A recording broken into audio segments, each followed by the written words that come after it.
tous, c'est Smashou. On se retrouve pour la finale du tournoi jeuxvideo.com, donc le dernier match. Donc se retrouve en finale donc moi-même et Jeannot du 65, dont on a vu tous les matchs. Donc on a réussi à se sortir du round 1, 2 et des demi-finales, et on se retrouve l'un contre l'autre pour cette finale qu'on va lancer de suite, donc, puisque les teams on les connaît. La mienne, une team tempête de sable, et la sienne, une team, pas tempête de sable, mais bon, avec un tyrannosif et un minotaure tout de même, et d'autres Pokémon OU. Donc on va lancer le match tout de suite, c'est parti. Alors je ne sais plus combien de temps il dure, une trentaine de tours il me semble. 30 tours, tout pile. Donc c'est parti. J'ai pris le café, parce que c'est la dernière vidéo que je commente et ça représente pas mal de travail. Donc, Jeannot du 65 commence avec son Amphinobi pendant que j'avais envoyé Miss Pointu. J'ai préféré switcher, craignant une puissance cachée feu qu'aurait one-shot mon Noacier, donc c'était un risque que je voulais pas prendre. Au final, je pense que j'aurais dû tout simplement le prendre, puisque ce Amphinobi n'a pas puissance cachée feu, il a laser glace. Donc il avait tapé laser glace qui fait des dégâts quand même très bons. Avec l'orbe vie, ça tape super fort, plus le stab grâce au talent protéin. Il décide de placer une première rangée de pics toxiques, donc c'est assez handicapant les pics toxiques, c'est vrai que assez handicapant. Bon, Melodelf décide de faire un petit vœu pour avoir un switch safe derrière, puisque pouvoir lunaire n'est pas très efficace contre un type poison, donc il retire son Amphinobi et envoie de suite son Minotaur, donc un Pokémon très offensif. J'avais décidé de faire un pouvoir lunaire qui inflige quasiment rien à son Minotaur, qui baisse sa défense spéciale et qui fait éclater son ballon. Donc la faiblesse sol du Minotaur est à nouveau exploitable, puisqu'avant avec son ballon il avait l'équivalent de lévitation en fait. Je switch, j'envoie Miss Pointu, je m'attendais à une attaque poison, je sais que ça peut apprendre direct toxique. Donc lui il lance un séisme qui fait des bons dégâts, mais bon, mon Noacier le tient bien. Je décide de faire Vampigraine dans le switch, Piège de roc dans le switch, parce que c'était important de placer mes pièges de roc et mes picots le plus tôt possible. Il envoie son Banchitrouille, il me brûle. Bon, d'accord. Je vais décider de placer une première rangée de picots.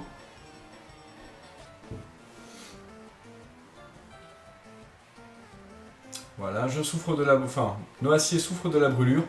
Jeannot du 65 rappelle son Banchitrouille et envoie son Scarabrut, donc méga Scarabrut, qui perd pas mal sur les pièges de roc et les picots. Évidemment, je place une deuxième rangée de picots dans son switch, j'avais aucune raison de ne pas le faire. Je brûle un peu plus. Je décide de switcher, de rappeler Miss Pointu et d'envoyer mon Sablero. Je pensais vraiment qu'il allait tenir un coup de ce Scarabrut assez facilement et que j'aurais l'occasion de rapide spinner, ou au moins de tuer ce Scarabrut avec éboulement. Le truc c'est que je pensais pas que ça allait faire aussi mal, mais c'est vrai que Retour est une attaque à 104, elle obtient le stab grâce au talent de Scarabrut, donc elle devient type vol, et en plus elle boostait de 30% grâce au talent toujours, donc c'est quand même très puissant. Donc mon Slender prend cher, même avec la baie citrus, il lui reste plus beaucoup de vie. Je préfère switcher pour essayer de rapide spinner un peu plus tard, et éventuellement faire aromathérapie avec Melodelf. Donc le Scarabrut lance une vive attaque sur Miss Pointu. Donc vive attaque qui est une attaque de contact, donc il prend quand même les épines de fer pardon, et le casque brut, ce qui fait des bons dégâts. Là je pensais qu'il allait s'empaler encore sur Miss Pointu, le problème c'est qu'il avait séisme. Donc séisme qui est une attaque physique mais non directe, donc qui ne fait pas profiter Noacier de son épine de fer ni de son casque brut. Donc le Scarabrut est toujours dans la course, j'envoie Bac à sable, qui se fait empoisonner, et je décide de faire Hurlement pour essayer qu'il meure sur les pièges de roc, mais il switch lui-même, enfin Jeannot du 65 switch avant que je puisse faire Hurlement, donc c'est Motisma qui est appelé à sa place et qui du coup se prend le Hurlement de mon Hippodocus. Donc il est renvoyé dans l'équipe adverse et Minotaur prend sa place, donc c'est pas vraiment de chance sur le coup parce que Minotaur tout simplement il va faire tour rapide, qui va retirer mes 3 rangées de picots et mon piège de roc, ce qui est très gênant. Je pense que j'aurais pu tomber sur quand même mieux. Notamment le Scarabrut, ça aurait été pas mal. Donc Minotaur meurt quand même sur séisme parce qu'il n'a pas une défense extraordinaire et en plus il est type acier donc il craint séisme. C'est Motisma qui reprend le relais. Donc là j'ai pas le temps de faire hurlement puisque ça tape toujours en dernier. Et je décide de mettre Mélodelphe pour encaisser une attaque spéciale. Et en effet, c'est Hydrocanon. Donc Hydrocanon qui rate jamais sur Motisma, on est tous d'accord. Je sais pas combien de précision a cette attaque, mais ça rate jamais quoi. Un peu énervant parfois. Donc les restes régénèrent un peu mon Mélodelphe, il continue les Hydrocanons. Je commence à être dans un état un peu critique. Je lance un pouvoir lunaire, voir les dégâts que ça lui fait. Ça fait pas mal de dégâts. Ça baisse son attaque spéciale en plus, donc assez chanceux pour moi là. Les restes vont régénérer mon Mélodelphe. Le Motisma est retiré. Donc pas de change éclair, donc ça m'indique qu'il est probablement Scarf. Banchitrouille qui prend le relais, j'avais lancé Abri. Malheureusement, il a servi à rien mon Abri. Dommage. Les restes des deux côtés. Donc le Banchitrouille qui craint pas vraiment la tempête de salle avec les restes.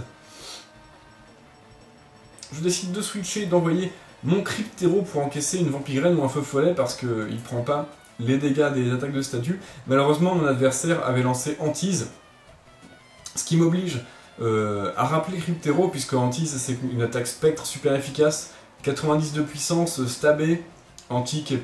Cryptéro est pas spécialement résistant, du coup je préfère switcher sur mon Tyrannosif qui prendra beaucoup moins de dégâts puisqu'il résiste au type spectre. Bon, quand même un coup critique qui inflige du coup des dégâts assez corrects. Évidemment la tempête de sable les restes, comme à tous les tours.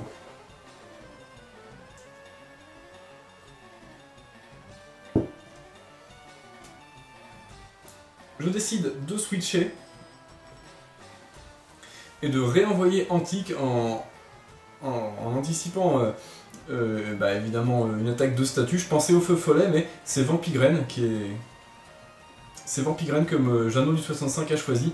Donc, il retire son Banchitrouille et il envoie son propre Tyrannosif, évidemment qui résiste beaucoup à Cryptéro puisque j'ai le stab Psy qui ne fonctionne pas sur lui et Vol qui le touche mais vraiment pas beaucoup puisque sa défense spéciale en plus est boostée de 50%. Et la dernière attaque que j'ai c'est Laser Glace, donc qui fait pas très mal à Tyrannosif. Je décide évidemment de re-switcher, d'envoyer mon bac à sable, pendant que lui avait lancé un éboulement qui rate. Ça fait toujours quelques dégâts en moins, malheureusement le poison est aussi là pour retirer de la vie à mon Hippodocus.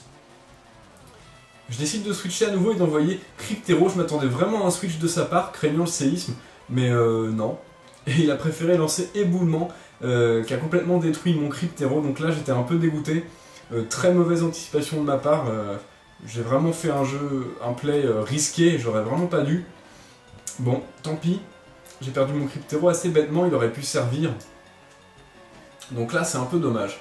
Je décide d'envoyer Tombstone un peu par dépit, de méga évoluer et de lancer séisme. Comme je suis jovial, il y a beaucoup de chances que je sois plus rapide que lui. Séisme qui ne le tue pas.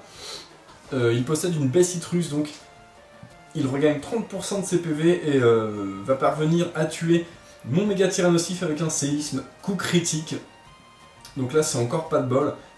En regardant le match avec le recul, je m'aperçois qu'il y a eu quand même pas mal de hacks, même si dans le feu de l'action j'avais pas fait attention. Éboulement qui tape mon bac à sable. Ce n'est pas très efficace, mais ça lui donne la trouille, donc encore un petit coup de axe. Du côté de mon adversaire, le poison fait souffrir mon Hippodocus. Le Tyrannosif lance une mâchouille, donc stabé, qui fait quand même assez mal, mâchouille avec Tyrannosif. J'utilise une paresse dans le but de ne pas mourir, éventuellement lancer un séisme tranquillement après, essayer d'avoir un peu plus de vie. Donc le poison m'inflige des dégâts. Je décide de switcher, d'envoyer mon Mélodelfe. Alors ce switch tout simplement parce que j'avais Sablero derrière et c'était un de mes seuls espoirs d'infliger quelques dégâts à mon adversaire et j'avais besoin à tout prix de la tempête de sable, que Hippodocus était le seul à pouvoir invoquer pour 8 tours. Donc je préférais sacrifier mon Mélodelfe et remettre mon Hippodocus après, donc encore un séisme coup critique. Hein. Donc 2 coups critiques, la trouille. J'envoie mon bac à sable, donc cette fois-ci pour la tempête de sable, histoire d'avoir une vitesse doublée avec Sablero derrière, même si évidemment il n'a pas beaucoup de PV, il est empoisonné donc il tiendra pas beaucoup, mais il faut toujours essayer d'optimiser un maximum. Mâchouille de la part du Tyrannosif, et je parviens à le tuer avec un séisme. Donc débarrassé enfin de ce Tyrannosif qui a été quand même très gênant. Mon bac à sable souffre du poison, il a 25 PV. Évidemment, ce Amphinobi va le finir tranquillement puisqu'il est beaucoup plus rapide. Laser glace stabé qui va mettre KO mon bac à sable. Coup critique. 3 coups critiques en 4 tours. Bon. Évidemment, celui-ci n'importe pas. Hein. Celui qui pouvait éventuellement emporter, c'était le séisme coup critique. Je ne sais pas si mon Tyrannosif aurait pu y survivre, mais aussi survivre au séisme non critique plus le poison. Donc ça, tout ça c'est à voir. Évidemment, on contrôle pas le axe, hein, c'est totalement le jeu. J'envoie mon Sablero, évidemment, il switch sur son Banshee-Trouille qui... pas de raison de ne pas le faire vu qu'il encaisse très bien les dégâts physiques. Mon Slender est vraiment démuni face à ce Pokémon Spectre Plante. Donc je décide de faire un direct toxique qui est quand même l'attaque la plus efficace que j'ai contre lui, qui inflige des dégâts pas terribles, qui arrive à l'empoisonner. Malheureusement le Banshee-Trouille utilise une Vampigraine qui va suffire à tuer mon Sablero en fin de tour. Les restes. Et la Vampigraine draine la vie de mon Sablero, ce qui l'amène à 0 PV. Et je perds le match sur cette Vampigraine. Voilà. Donc Jean a gagné. Donc Jeannot du 65 gagne le tournoi numéro 1 de jeuxvideo.com que nous avons organisé. Tranquillement. Donc c'était un tournoi très sympa. Donc Jeannot, bien joué à toi. Pour le lot, tu m'as dit que tu voulais pas de lot. Mais bon, on peut peut-être en discuter si jamais tu cherches quelque chose. J'ai peut-être quelque chose à proposer. Voilà, tu peux me MP ou me contacter comme tu veux. Voilà. Du coup, je vais remercier les 16 joueurs du tournoi donc, qui ont tous participé et qui ont tous joué le jeu. En plus, qui m'ont tous, quasiment tous, envoyé leurs vidéos. Ce qui fait qu'on a eu quand même tous les matchs du tournoi disponibles, ce qui est quand même pas mal, je trouve. Et voilà, il n'y a aucun joueur qui s'est désisté. Tout le monde a fait son match et c'était très cool. Donc voilà, le prochain tournoi sera sûrement un tournoi en UU ou en NU. On verra bien, je pense UU, je pense qu'on va aller en dégressif, on va partir du OU et on va finir sur du Not Fully Evolve. Donc ça pourrait être très cool. Voilà, donc je vais vous laisser là-dessus. Jouez les Pokémon que vous aimez et amusez-vous bien. Salut à tous!